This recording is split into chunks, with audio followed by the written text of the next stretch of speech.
Hello, hello. Let's draw some gestures today. So in this pose, the first thing I like to do is start with the head.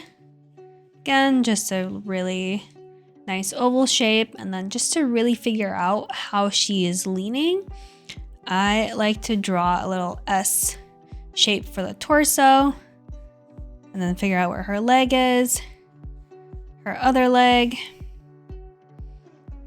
and then kind of block in her arms. And obviously this is not how the pose actually is, but it's sometimes helpful to draw these super basic lines to figure out what your pose is actually doing and make sure you're overemphasizing the gesture so that your person does not look stiff. From here, I would start by noticing where the shoulder line is.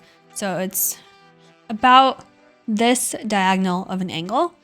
And then we have a nice curve inward at the waist here, and then a nice concave,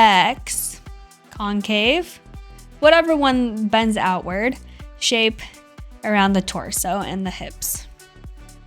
So then at the hip, sometimes I just draw these little potato sack type shapes, and then we can start adding in our leg shape, and then really trying to make sure that I'm balancing exactly where she's putting her weight. So a lot of her weight is on this foot right here, so I want to make sure that the reader can understand that through my simplified gesture drawing. Then let's add this other leg. I'm just drawing vague cylindrical shapes for the legs. Her foot is pointing outward. Then as far as the arms go, I'm actually going to erase my previous line, since this arm is falling almost directly on her leg. And then her hand is resting on top of her knee. And it does look like we should extend this leg just a little bit.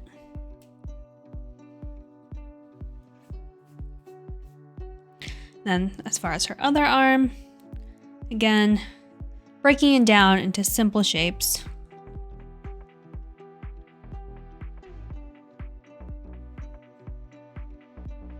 And there we go. And then sometimes I'll finish with the neck, and then adding the hair, how it's falling to emphasize the movement.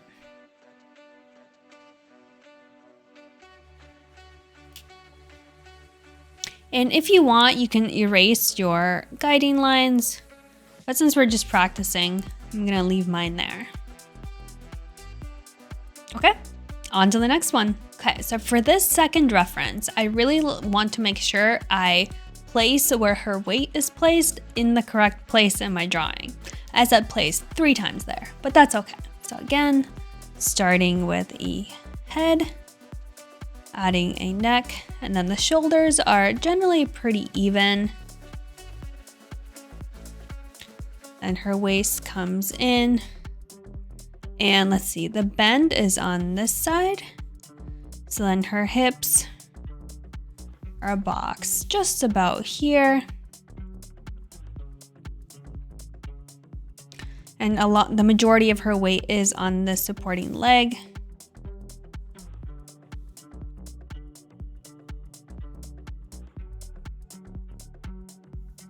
And although we can't see the foot, we can extrapolate to what that would look like. I actually think that would be even farther inward. More like that.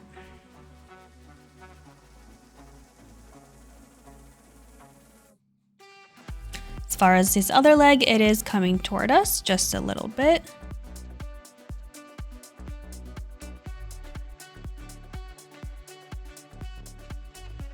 So something like that. And then the hands are kind of fun with the little finger dancing movements. So to add the arms,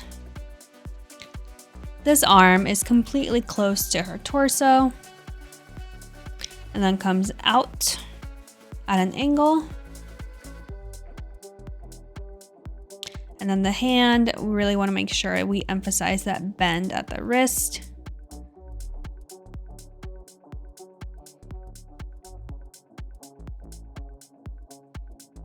So something like that. And then this hand is crossing over her other arm. So I might actually just start with the hand here.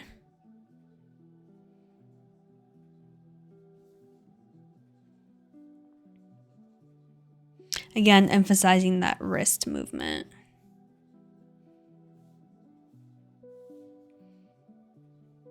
If you want, you can add the direction that your gesture model is looking with the little face cross hatching. Okay, on to the next one. Now, this one is a little bit trickier because a lot of her torso is obscured by her clothing, and she's also wearing very high heels. So let's see how we want to tackle this one. Again, I'm gonna start with the head shape and really making sure that the head is looking up and at us. And if you want, you can add a chin as well and a jawline. And then the neck, nice long neck.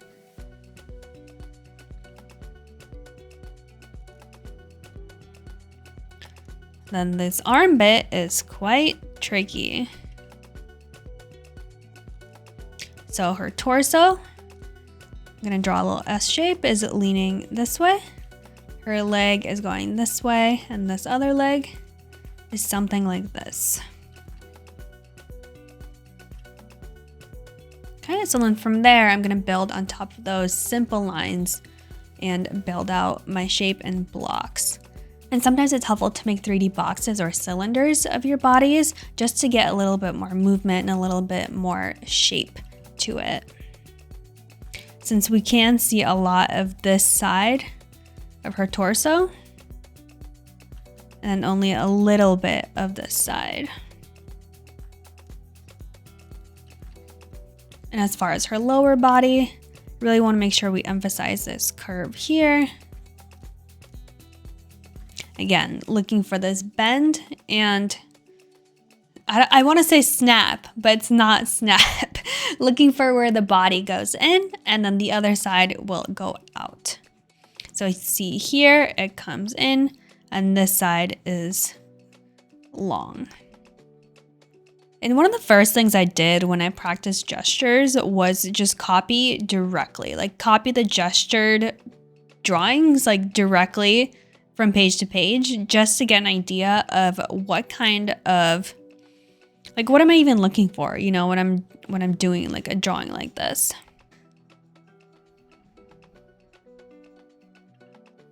And then this foot is pointing toward us. I don't have that much space on my page, but we get the idea there. And for this particular gesture, I guess for all of these gestures really, I'm not focused on the anatomy. I'm not really focusing on the exact proportions of the model or the reference that I'm sketching. I am just kind of really trying to make sure I get the actual flow of the movement down onto the paper.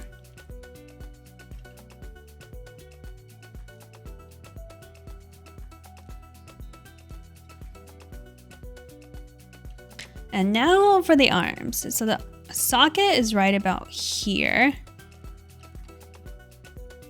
I'm gonna draw the chest line as well, because that tends to help figure out where everything goes.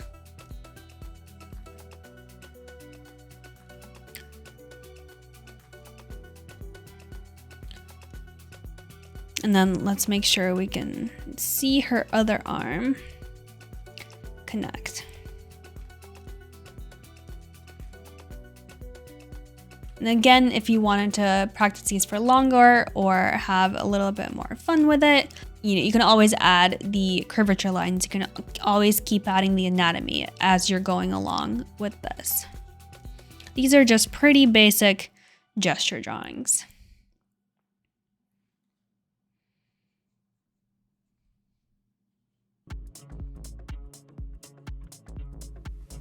For this one, I'm gonna add the ear, since that does tend to help place how the head is going.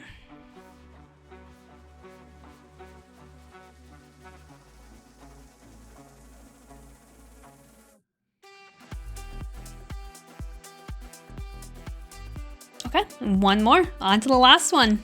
So for this drawing, I'm really trying to make sure that I can understand what her legs are doing, even though we cannot see them because of the draped fabric. So this is where practice comes in of, doing a bunch of these and, really figuring out how the body moves and how the body is drawn onto the paper. So again, let's start with the head here.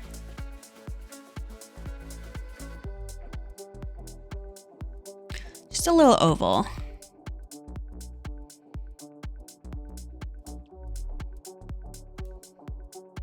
Okay, so then I tend to analyze, how are the shoulders proportioned? Do I want to exaggerate that proportion? Do I want to exaggerate the lean to one shoulder or another? So for here, I'm gonna make the shoulders tilt this way and the hips tilt the other way. So something like this.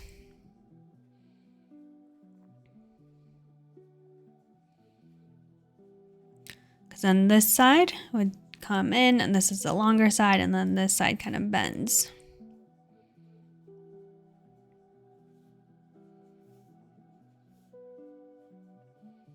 And then we do see this side of the torso, so I am gonna add this a little more like 3D of a shape to my box.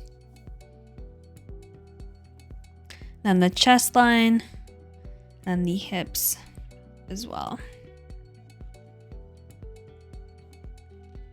So then she's really planted on this leg here. So I want to make sure that you can tell, I want to make sure that you can tell that she has her weight on this foot right here. So I made her hip, jut out, and then this leg is not gonna have as much weight on it. Her knee is quite close to us.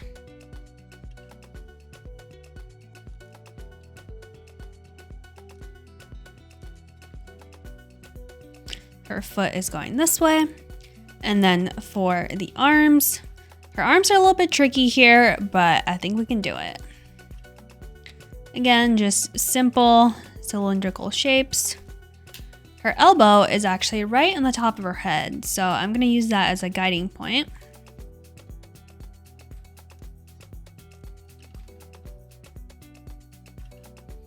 And then we do have a little bit of foreshortening here. So we have this hand here, and then she's leaning her head on to this arm and shoulder. So I want to make sure I emphasize that. And this arm is going over top. And again, emphasizing the wrist motion since it is quite nice. That hand is quite large. Let me make that a little bit smaller.